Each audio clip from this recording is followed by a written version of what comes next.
वालेकुम वीवर्स, कैसे हैं आप सब। मैं बिल्कुल ठीक और उम्मीद करती हूँ आप भी ठीक होंगे। तो आज जो मैं आप लोगों के साथ रेसिपी शेयर कर रही हूँ वो है पाई बनाने की। तो ये बड़े पाई हैं, बीफ पाई हैं। तो ये हम आज बनाएंगे बगैर कुकर के और बहुत ही जल्दी भी बन जाएंगे और इजी रेसिपी है। तो सबसे पहले मैंने पाए अच्छी तरीके से धो के और पानी मैंने उसमें डाल दिया और आग पर रख दिया पकने के लिए। तो इसके बाद मैंने 2 प्याज ली हैं, 2 टमाटर लिए हैं, 6 से 7 हरी मिर्चें ली हैं। तो पानी जैसे बॉयल होना शुरू हुआ ना, में हम रख देंगे। अच्छा, ये अगर थोड़े से ब्लैक लग रहे हैं ना, तो उसकी वजह ये है कि मैंने इनको जब साफ़ किया था ना, मैंने आग पे जला के रखे थे। तो अगर गैस पे बनाए तो वो थोड़े फिर वाइट हो जाते हैं। तो उसके साथ ही जो है ना, मैं लीमू पानी बना रही थी, चीनी घोल के, और बस मैंने उसमें फिर लीमू डाल दिया था और पानी बराबर कर लिया था। इसके बाद जो है पानी जब और उबलना शुरू हुआ था तो इसमें मैंने ना बाकी के मसाले भी डाल लिए हैं।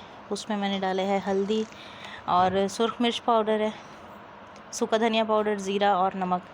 ये डाल के मैंने पहले रख दिए थे और इनको मैं ना गलने के लिए छोड़ दूँगी। तो फिर मैंने बार बार ढक्कन नहीं हटाया था, मुझे आइडिया था कि इतनी देर में पानी खुश्क होगा। आज वैसे हवा चल रही थी, हवा भी नहीं छोड़ रही थी। तो फिर उसके बाद जो है पानी कम हो गया, तो इसको मैंने अच्छे तरीके से इसमें अब चम्मच चला के इसमें अब हम डालेंगे ऑयल। तो ऑयल डालने के बाद जो है अब इसको अच्छे तरीके से भूनेंगे कि ये ना इसमें अच्छी तरह के भून जाएं। इसके बाद फिर मैंने इसमें अदरक और लहसुन का पेस्ट डाला है, और अदरक लहसुन का पेस्ट डालने के बाद मैं इसे तकरीबन 15 मिनट तक अच्छे तरीके से ना इनको मैंने भूना है। आप लोग अगर चैनल पे न्यू हैं तो जल्दी से चैनल को सब्सक्राइब कर दें, वीडियो को लाइक एंड शेयर भी कर दें, ताकि मेरी आने वाली हर एक नई वीडियो पहले आप लोगों को मिला करे। ये देखें, तो इसको बस ये उबल भी रहा है और जो थोड़ा सा पानी था वो भी इसमें ख़त्म हो जाएगा।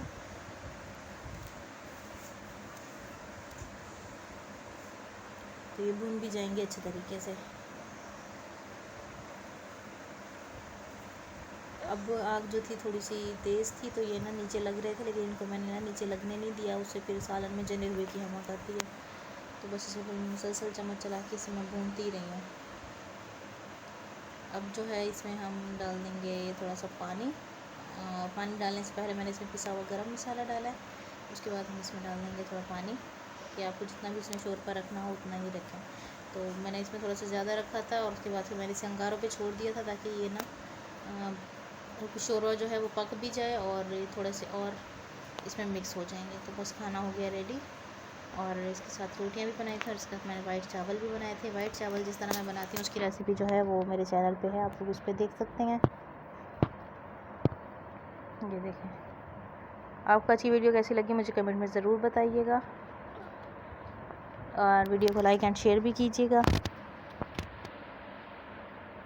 मिलती हूँ इंशाल्लाह आप लोगों से एक वीडियो में, तब तक के लिए अल्लाह हाफिज़।